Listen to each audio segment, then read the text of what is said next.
الاخوان والاخوات، اي واحد فينا كيبيع عشري راه كيبغي يبيع واحد الكونتيتي اللي هي زايده، هذا من حقه. ولكن ما تبيعش قل باش كيبيعوا الناس. مثلا نتايا عندك واحد الوفره في ذاك المنتوج وتقديتي بشي ثمن اللي هو تفضيلي وبغيتي تميز على الناس اخرين وتبيع بالكثره، ما تطيحش الثمن، خلي الثمن ديالك فيكس. ولكن نعطيك الطريقه باش انك تبيع ديك المنتوج كرامته، ان صح التعبير، لان بعض المرات انت فاش كطيح انت في الثمن راه كيركبوا عليه المنافسين ديالك، تقولوا هذاك راه دوزيام شوا ولا هادي. اشنو غدير هنا؟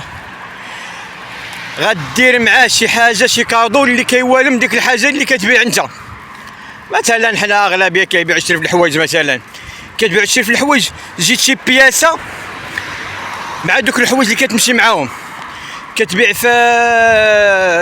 في الاواني المنزليه، دير شي بياسه اللي كتمشي مع دوك، يعني ديما شي تويشيه كتبيع شي زاكسسوار، زيد مع شي تويشيه بداك القدر بداك الثمن، انت اللي غادي تبغي تنقص من داك المنتوج. هكذا غادي تزيد تضاعف في المبيعات ديالك، ونهار اللي تبغي انت عاوتاني تبيع بداك الثمن اللي كاين في السوق ترجع ليه. علاش؟ لان داك الحاجه اللي كتبيع راه فاش يجي الوقت ديالها في الموسم ديالها ما يمكنلكش ترجع الثمن القديم. هادو يقول لك الناس لا ويلاه البارح كتبيع قدو القد اليوم غتزيد علينا، راه ما بقاش. يبداو يقول لك راه البارح كنتي ناقص اليوم رديتي الثمن ديال، لا تولي انت زايد اخويا، انت صدقتي جريتي على الكليان ديالك.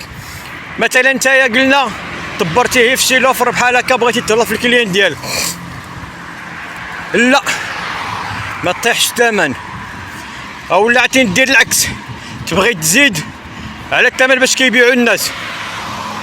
ديما شنو هو دراسه السوق؟ راه ماشي شي حاجه، دراسه السوق هي كتدخل من عند هذا وتسول الاخر تشوف هذا شحال كيبيع وانت غادي. هنا كيف قلنا الا كتبيع قل باش كيبيعوا الناس انت راك تضحرك داك المنتوج ديالك، يعني ميمكنلكش ترجع ليه نهار اخر وتبيعو تشري فيه يعني بعزو بكرامته، يصح التعبير. اللي بغى يتعاون يعني يفيد ويستفيد يدخل عندنا الواتساب على 0668 11 63 30. انا داير واحد الجروب كنتعاونوا بعضنا الاخوان وكنتبادلوا الاراء والتجارب والخبرات والافكار والاراء. يا تبارك الله عليكم، استودعكم الله الذي لا تضيع ودائعه. نشوفكم موضوع جديد، فيديو جديد، الله يلي في راسكم.